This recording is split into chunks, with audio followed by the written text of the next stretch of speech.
रोशन Bush कोलाची YouTube channel से आज हम आपसे मुखातिब हैं और आज हम 28 नवंबर 2024 को ये वीडियो बना रहे हैं। और आज एक तो नोटिफिकेशन आया है कि जो जाम्बू या Zulfikar Ali Bhutto medical university of health sciences Islamabad है, उसकी 8 जनवरी को एक एक्सपेक्टेड एमडी कैट की डेट थी। अब वो 14 दिसंबर को हो रही है।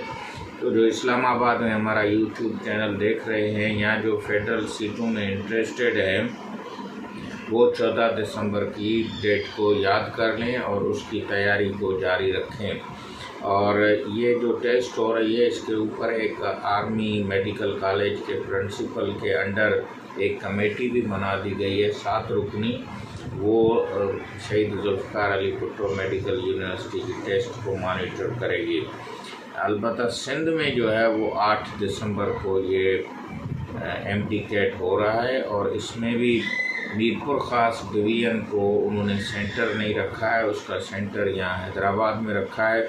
मेरे ख़्याल में ये बेइंसाफ़ी है। कल भी मैंने कहा था कि मीरपुर ख़ास डिवीज़न जो है उसमें तकरीबन कोई 50 लाख के करीब 5-6 डिस्ट्रिक्ट्स हैं, तो आधा करोड़ की पॉपुलेशन को, और वहाँ से भी 3-4 हज़ार बच्चे जो हैं वो एमडी कैट में आएंगे, क्योंकि एलएमसी का जो सेंटर है उसमें मीरपुर ख़ास भी है।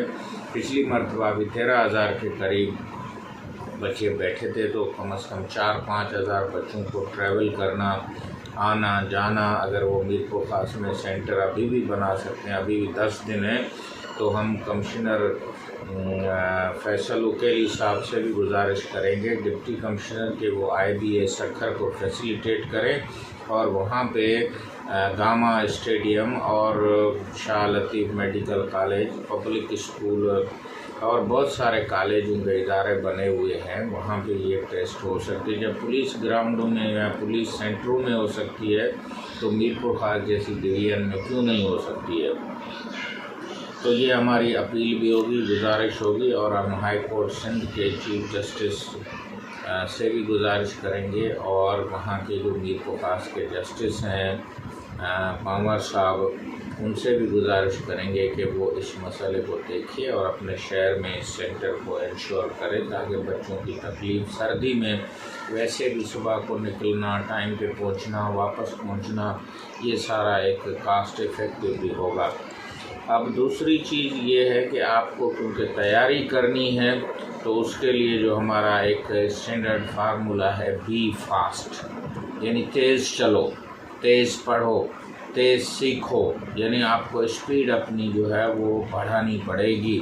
अब ये बी का मतलब है, एक तो आपको बिलीफ होना चाहिए, एतबार अपने ऊपर होना चाहिए कि मैं कामयाब होऊंगा। There is will, there is way. दूसरा है एक्सरसाइज। एक्सरसाइज का मतलब रिवीजन भी है, एक्सरसाइज का मतलब आपकी जिस्मानी एक्सरसाइज भी है। आप बीच बीच में रेस्ट लें। जिस तरह आपने देखा होगा कि टेलीविज़न में भी 15-20 मिनट के बाद वो प्रोग्राम ब्रेक होता है, फिर एक बीच में एडवर्टाइजमेंट आती है, फिर एक ब्रेक आता है, प्रोग्राम शुरू होता है। आप अगर जियो को देखोगे तो आपको बहुत सारे एंकर पर्सन जो हैं वो ये कहेंगे कि हमें शॉर्ट ब्रेक पे जाना है, हमें ये कहा जा रहा है, तो आप ये शॉर्ट ब्रेक लें, क्योंकि आपके जहन में ये चीज़ है। फिर एक्सरसाइज या प्रैक्टिस या रिवीजन का जो नाम है वो कम से कम आपके पास अभी 7 दिन या 8 दिन है, तो आपको 5 मरतबा रिवीजन करनी है। 5 मरतबा रिवीजन का मतलब ये नहीं है कि आप पढ़ने के बाद रिवीजन करें। आपको 2 घंटे पढ़ना है, 20 मिनट जो है उसकी रिवीजन करनी है, और इसी तरह से फिर 2 घंटे पढ़ना है और कोई सब्जेक्ट 20 मिनट रिवीजन करनी है। इस तरह से 2 घंटे पढ़ना है, फिर 20 मिनट रिवीजन करनी है और फिर कुछ वक्फा लेना है। लेकिन जब आप 6 घंटे पढ़ लें तो जो पहले दिन वाला पढ़ने वाला है उसको आप 15 मिनट रिवीजन में ख़त्म करेंगे, क्योंकि आपने वो पहले पढ़ा हुआ होगा।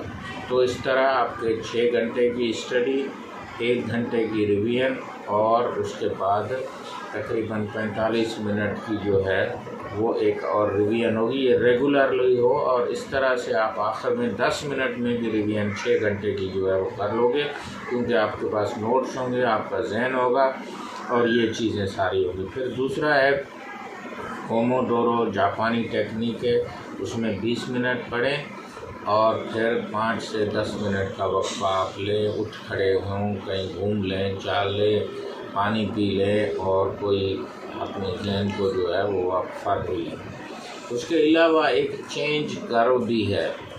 हर आदमी जो है वो पहले डिफ़िकल्टी से शुरू होता है और फिर आहिस्ता आहिस्ता या तो वो और सख्त डिफ़िकल्टी में जाता है या फिर कामयाबी की तरफ जाता है। तो उसको चेंज कर्व जो है वो हम बोलते हैं। गुजरे कर एमडी कैट को हम अपने हिसाब से देखते हैं। ये medical and dental college admission test के बजाय हम इसको एम को लेते हैं मॉरल हाई। आप अपना मॉरल हाई रखें, हौसला बुलंद रखें। डी आप डेयरिंग हो, आप दिलेर हो, आप बहादुर हो, आप जो है वो मुश्किल से और किसी चैलेंज से ना घबराएं। सी का मतलब है केयरफुल हो, ध्यान से आप चलें। ये नहीं है कि आप अपने टाइम को केयरलेसली इस्तेमाल करें गपशप में और फ़ोन अटेंड करने में। आपको पूरा इसमें केयरफुल रहना है।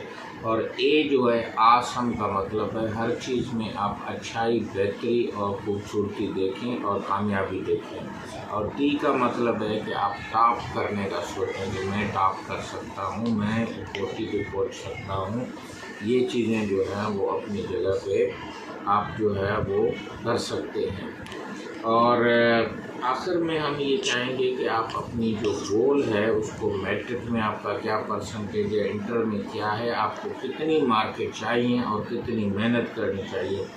एक हमारा है वो सीए डॉक्टर महेश गौर जो है, उसकी आप ज़रूर वीडियो देखें, वीडियो मौजूद है। उसमें आपको काफ़ी अच्छी टिप्स मिल जाएंगी। वो अपने शागिर्दों को पढ़ाने के नए तरीके, रिवीजन के नए तरीके जो है वो समझाता है। और उसका एक लफ्ज़ है कि मेहनत से मत डरो। मेहनत के बगैर दुनिया में कोई कामयाबी जो है वो नहीं हो सकती। और MBBS को भी आप एम को मिशन ऑफ समझें या माइंड समझें, और बी को बेस्ट समझें, दूसरी बी को आप ब्रीज या ठंडी हवा समझें, और एस को आप, तो दोबारा मैं बी फास्ट को रिपीट कर देता हूँ कि बिलीफ है, एक्सरसाइज है, उसके बाद आप फोकस रहे, एक्टिव लर्निंग करें और 8 घंटे की स्लीप जो है वो भी ज़रूरी है। और अपने न्यूट्रिशन को उस दिन आप जब जाएँ, पानी अच्छा सा पिएँ, नहाएं धोएं, अच्छे कपड़े, और आधा घंटा पहले सेंटर पे पहुँचें, पेपर को उठा के देखें, बबल शीट को देखें, कोई गलती हो तो वो उसी टाइम बताएं। और फिर 15 मिनट जो हैं वो आप आखिर में बचाएं रिवीजन के लिए, और 10 मिनट आप एक नज़र पूरे पेपर पे डाल लें और अपने पेपर को आप हौसले के साथ शुरू करें। दूसरों तरफ ना देखें, मायूसी की तरफ ना देखें। लेट अस होप कि आप कामयाब होंगे। और 8 दिसंबर को सिंध में एमडी कैट रीटेक हो रहा है और 14 को इस्लामाबाद में हो रहा है। तो आप जिन्होंने इस्लामाबाद की टेस्ट नहीं दी है उनको भी टाइम मिल जाएगा, वो भी इस टेस्ट में अगर देना चाहें। और हम सिंध हुकूमत से गुजारिश करेंगे कि इस्लामाबाद के फ़ैसले को रिव्यू करना चाहिए हाई कोर्ट को, और पिछली जो टेस्ट है उसकी मार्कें और इस मार्कों में जिन बच्चों ने अच्छा परफॉर्म किया है दोनों को ये राइट दें कि कौन सी टेस्ट में वो आगे। मैं मानता हूँ कि बहुत सारे ये कहते हैं कि उन्होंने 97, 98 मार्कें लिए। ये आपके लाहौर की टेस्ट में भी मौजूद हैं, ये आपके जैम्बो वाली टेस्ट या जो इस्लामाबाद वाली में भी हैं, और दूसरे सूबों में भी मौजूद हैं। आपको बेनिफिट ऑफ डाउट देना चाहिए और बच्चों को विक्टिम ब्लेमिंग को आप छोड़ के एक फेयर ट्रांसपेरेंट करें। और सिंध में जो ये टेस्ट है उसमें जहाँ पे आपको बहुत बड़ा फ़र्क नज़र आए, मिसाल के तौर पर 50%, एक आदमी ने 200 मार्कें लिए और इसमें 100 लिए, और ये माइंडेड कि ये सारे बच्चे बर्न आउट का शिकार हैं, ये थके हुए हैं, ये दोबारा टेस्टें लेके इनको आप ओवर टेस्टिंग में डाल रहे हैं। और अमेरिका जैसे मुल्क में भी परफेक्ट स्कोर लेने वाले मौजूद हैं, इंडिया में भी मौजूद हैं। तो पाकिस्तान में अगर किसी ने परफेक्ट स्कोर लिया है तो उसको आप एक करप्ट और माफिया के साथ मिलाने के बजाय आप ये देखेंगे कि इंटेलिजेंट लोग मौजूद हैं। करोड़पति का प्रोग्राम सुन लें, बहुत सारे जो हैं वो लोग FRCS के इम्तिहान में, MBBS के इम्तिहान में 10-10 गोल्ड मेडल भी जो हैं वो लेते हैं और टॉप ले करते हैं। उम्मीद है कि आपको ये आज की वीडियो अच्छी लगी होगी। आप सक्सेस कर्व में, चेंज कर्व में आगे जाएंगे और अपने आप को आप एक बेहतर पोजीशन में और मेंटल पीस के साथ, हिम्मत के साथ इसको दें। डॉक्टर हुसैन बख्श कोलाची यूट्यूब चैनल आपको सही मालूमात देगा, क्योंकि मैं खुद मेडिकल का प्रोफेसर हूँ, टीचर हूँ। बहुत सारे कम जो हैं वो टीचर हैं जो हमारे इस एरिया पर्टिकुलरली हैदराबाद और कराची से लोगों को गाइड कर रहे हैं। दूसरे यूट्यूबर हैं, उनके अपने जो हैं वो इंटरेस्ट हो सकते हैं। हम आपको चाइना के लिए हमारे कंसल्टेंट मौजूद हैं, वो आपको गाइड कर सकेंगे। और जो बच्चे वो एक सकाफ़त इंटरनेशनल मेडिकल कॉलेज है, उसमें अगर खुदा न खास्ता आप किसी बाहर मुल्क के MBBS तक पहुंचते हैं तो उसके लिए वहाँ की भी हम चाहेंगे कि उसकी आप वेबसाइट को देखें। और उम्मीद हम रखते हैं कि आप कामयाब होंगे और कामयाबी आपको ज़रूर मिलेगी। खुदा हाफ़िज़।